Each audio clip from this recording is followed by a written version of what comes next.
अस्सलाम वालेकुम। आज 16 मई है। कोरोना वायरस और इसके मुतल्लिका जो है मईशत के मामला, उन्हीं पे आज मज़ीद बात करते हैं। पिछली दिनों में जो हमने बात की थी कि बाशा डैम के लिए जो है वो चीन ही मुमकिन तौर पे आगे आएगा, वो अब बात कन्फर्म हो गई है। ये कल परसों की जो मीडिया रिपोर्ट्स हैं उसमें ये चीज़ उन्होंने हुकूमत ने डिक्लेयर कर दी है कि डैम का ठेका जो है FW और चाइनीज़ कंपनी को दिया गया है और चाइनीज़ ही इसके ऊपर जो है वो फंडिंग करेंगे। वजह यह है कि पहले जब 2010 में मुशर्रफ के दौर में इसी डैम के लिए बात शुरू हुई थी, तो उस वक़्त भी IMF और वर्ल्ड बैंक ने इनकार कर दिया था, क्योंकि बाशा डैम का जो एक हिस्सा वो KPK में आता है और कुछ हिस्सा उसका गिलगित बल्तिस्तान में आता है, और गिलगित बल्तिस्तान पे इंडिया अपना दावा दायर करता है जिस तरह पाकिस्तान इंडिया के कश्मीर पे करता है। तो लिहाजा जो जितने भी इंटरनेशनल इदारे हैं उन्होंने इस मामले में फिर इनकार कर दिया कि जनाब हम नहीं देंगे, यानी कि फ़ंडिंग, जब तक इंडिया, क्योंकि मुतनाज़ इलाका बन जाता है। तो CPEC का जब ये बातचीत शुरू हुई उस वक्त भी पाकिस्तान ने ये चीन से ही दरख्वास्त की कि जी आप इस डैम पे फंडिंग करें, लेकिन उस वक्त की जो मीडिया रिपोर्ट्स थी उनके मुताबिक ये ख़बर आई थी कि चीन की शराइत इतनी सख्त थी कि पाकिस्तान ने हाथ उठा दिए थे। यानी कि चीन पाकिस्तान का दोस्त है, लेकिन इसके बावजूद उन्होंने कुछ ऐसी शराइत रखी थी कि पाकिस्तान ने इनकार कर दिया था, और अब वही चीन आगे आ रहा है। तो जो समझ आती है कि एक तो ये है कि चीन ने भी अपनी शराइत में नरमी की होगी और कुछ पाकिस्तान ने भी कुछ शराइत को कबूल किया होगा। तो खान साहब वाली बात है कि जो कोरोना वायरस जो है अमीर मुल्कों के लिए तो एक अजाब है, गरीब मुल्कों के लिए इसमें काफ़ी हद तक फ़ायदे भी निकलेंगे।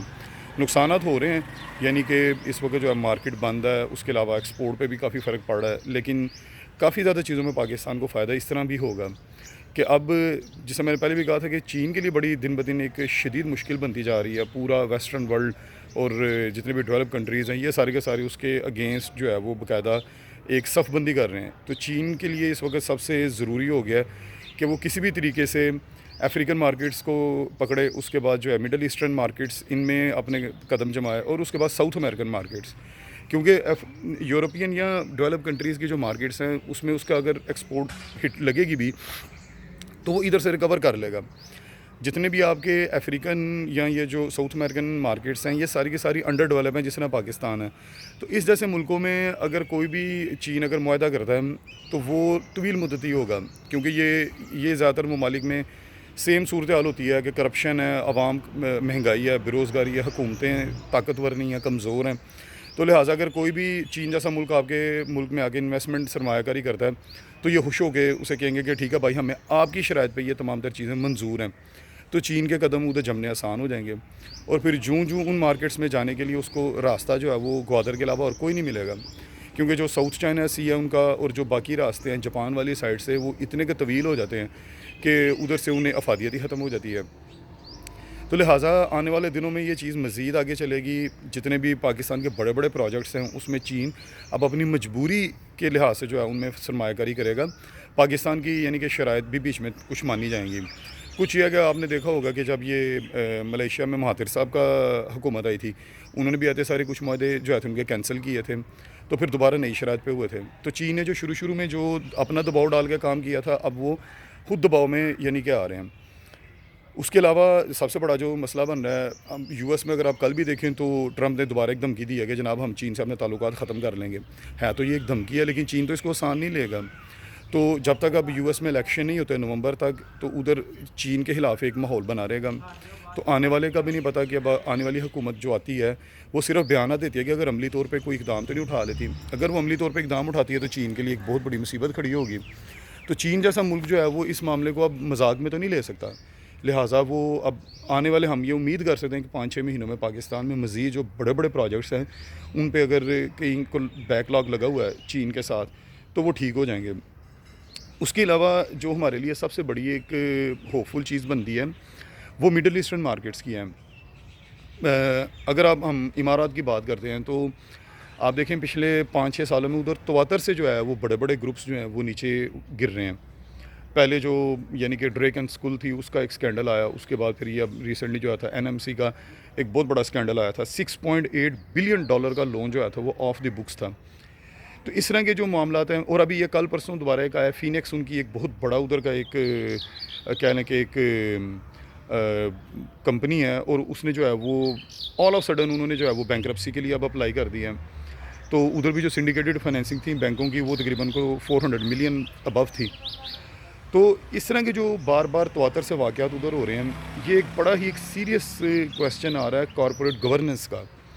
अब कॉरपोरेट गवर्नेंस एक ऐसी चीज़ है कि पाकिस्तान जैसा मुल्क जहाँ बाकी तमाम तर कवानीन जो हैं वो उनमें सकम है, कमज़ोरी है, ये है, वो है, लेकिन पाकिस्तान जैसे मुल्क में भी कॉरपोरेट गवर्नेंस से मुतल्लिक़ जो कवानीन हैं उन्हें अप टू डेट रखा जाता है। क्योंकि आपकी जो स्टॉक एक्सचेंज है या आपकी जो मुल्क में सरमायाकारी आनी है, उसके लिए एक बहुत बड़ा जो रोल होता है वो कॉरपोरेट गवर्नेंस का होता है। कोई भी आलमी इदारा जो है वो आपके मुल्क में आने से पहले वो यही देखता है कि इधर रिस्क एलिमेंट कितना है, इधर गवर्नेंस कितनी एप्लीकेबल है, और ये सारे के सारी चीज़ें। तो अगर कॉरपोरेट गवर्नेंस वीक हो या कंट्री जो है वो ग्रे लिस्ट में हो, तो फिर वो कोई भी दूसरा मुल्क या ग्रुप या कोई भी इंडिविजुअल उस मुल्क में सरमायाकारी नहीं करता।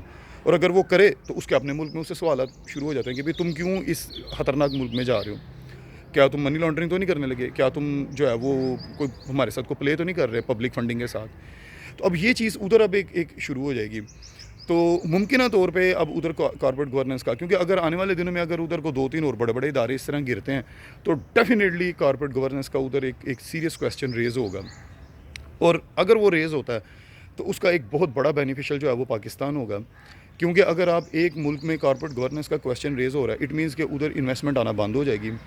और उधर आपकी जो जिस भी मुल्क में इन्वेस्टमेंट आना बंद होती है तो जो उसके नज़दीक तरीन मार्केट होती है वो सबसे ज़्यादा फ़ायदा उठाती है।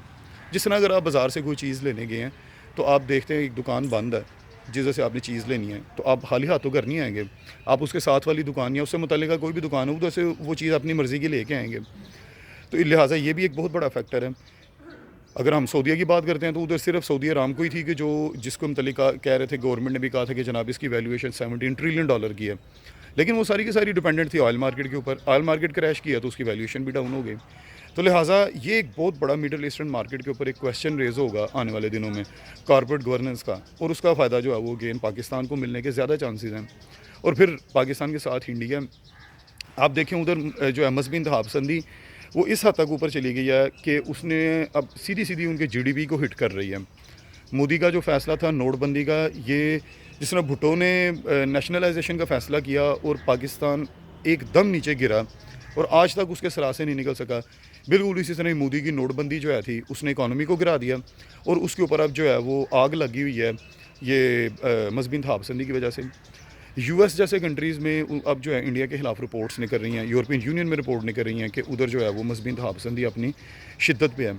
तो जिस मुल्क में मजहबी इंतहा पसंदी होगी उधर ये याद रखें उधर किसी भी सूरत सरमायाकारी नहीं आएगी, क्योंकि कोई भी इन्वेस्टर है उसको यही डेंजर होता है कि अगर इधर मजहबी इंतहा पसंदी है तो ये लोग किसी भी वक्त जो है ये उठ खड़े हो जाएंगे और जो है हमारी जो है सरमायाकारी वो ख़तरे में चली जाएगी।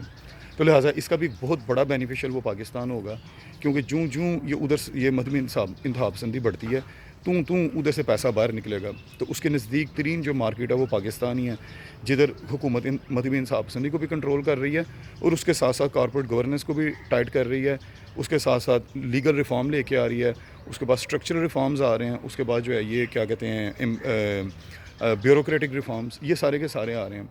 तो ये एक ट्रांजिशनल फेज़ है जिसका अभी 5 से 6 महीनों में एक सूरत हाल मज़ीद वाज़ेह होगी, लेकिन बात वही है कि बेनिफिशरी जो है इसका सबसे बड़ा वो पाकिस्तान ही रहेगा और इधर जो है वो सरमायाकारी वो पहले से ज़्यादा ऊपर आएगी। और उसके साथ साथ जो है डेवलपमेंट फ़ेज़ जो अब ये सी पैक का दूसरा फेज़ है उसकी वजह से फ़र्दर जो है वो स्पीड अप होगा।